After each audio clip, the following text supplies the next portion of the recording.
Because how can the Antichrist get in power without the military might of the United States? How can the Antichrist get in power without our technology, without our infrastructure of world government that's already set up?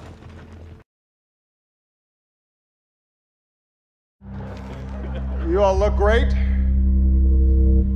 The end of the Republic has never looked better.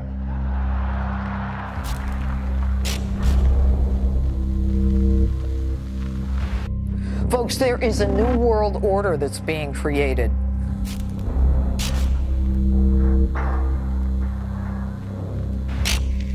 We need a new global financial order. I urge the international community to embrace its responsibility for creating that new world order, a new world order based upon collective action.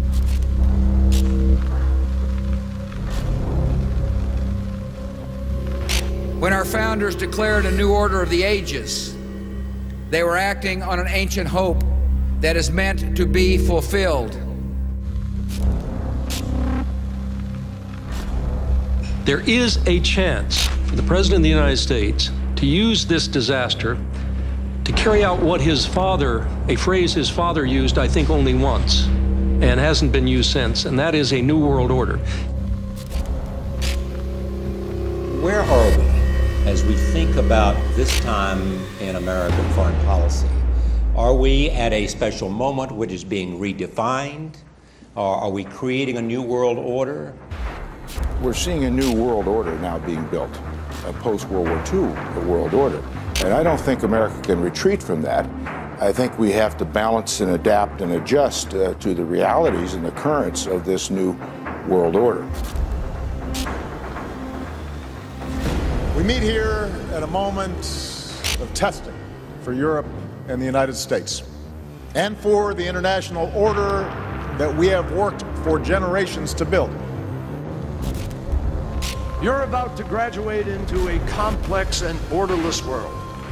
So I think that everything that we've lived and learned tells us that we will never come out on top if we accept advice from soundbite salesmen and carnival barkers who pretend the most powerful country on earth can remain great by looking inward and hiding behind walls at a time that technology has made that impossible to do and unwise to even attempt.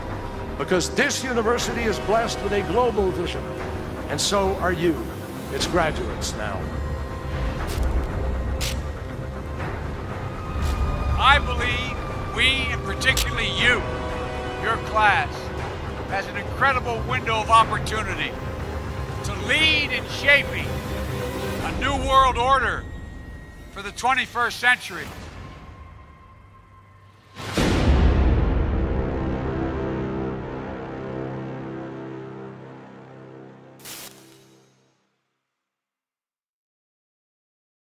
What is the New World Order? Well, when we talk about the New World Order, what we're talking about is a one world government, a one world religion, and a one world financial system. Now, the reason why people refer to this as the New World Order is because if we think about it, the current world order, meaning the way things are in the world right now, is that we have separate nations, don't we? We have about 200 separate nations that are sovereign. They have power over their own affairs. They're not all united under one government.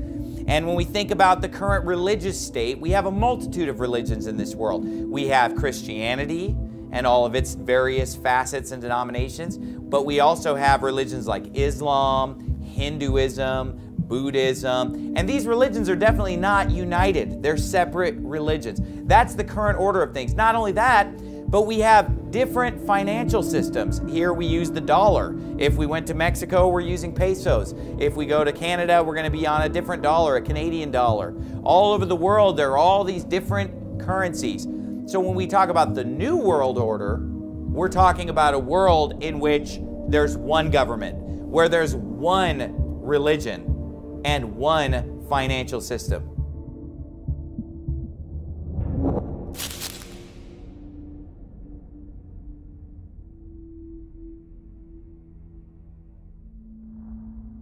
What does New World Order mean, and what does it mean for the future? It means new responsibilities to keep the peace, because there's only one superpower left.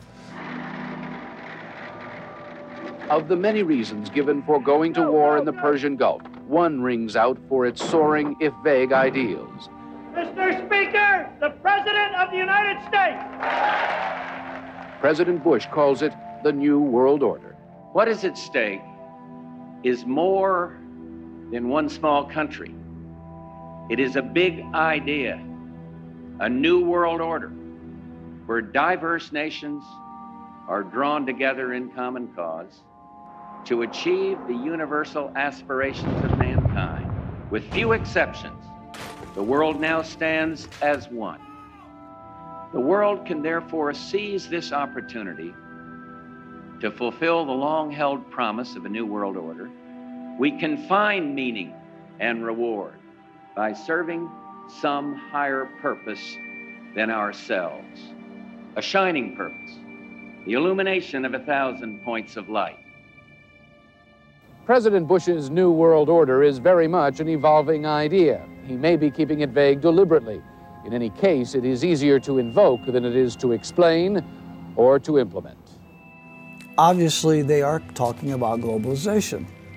They're talking about the merging of nations and of continents under an economic system, under a military system, and a governmental system, all of which, of course, the elite would control for their own purposes.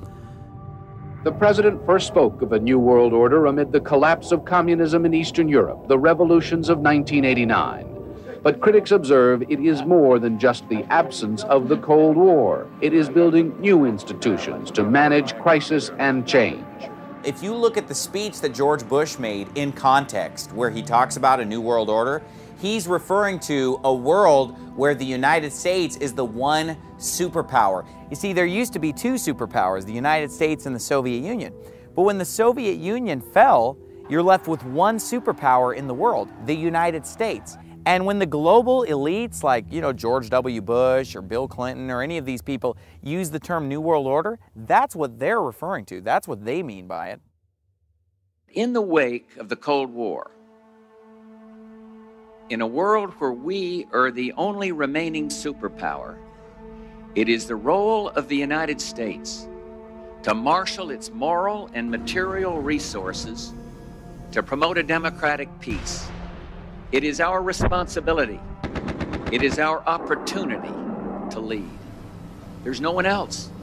Today, America is the undisputed superpower. We have climbed a high mountain over these last 200 years to attain that responsibility of being the world's only superpower. There is no doubt about it that today, America is #1 militarily, economically, scientifically, technologically. We are the one superpower in the world today. Everybody acknowledges that. Everybody. That's not controversial. I think it is accurate to say that the outcome of the Gulf War has confirmed that the United States is the sole remaining superpower in the world. We are, whether we like it or not, and I like it, the only superpower in the world. We are the only true superpower in the world. As the world's only superpower, the United States has unique responsibilities that we gladly embrace. Our military has no peer. The odds of a direct threat against us by any nation are low. We spend more money on our military than the next 10 countries put together. It will be your generation's task to respond to this new world. It is America that the world looks to for help. The question each of you will face is not whether America will lead, but how we will lead.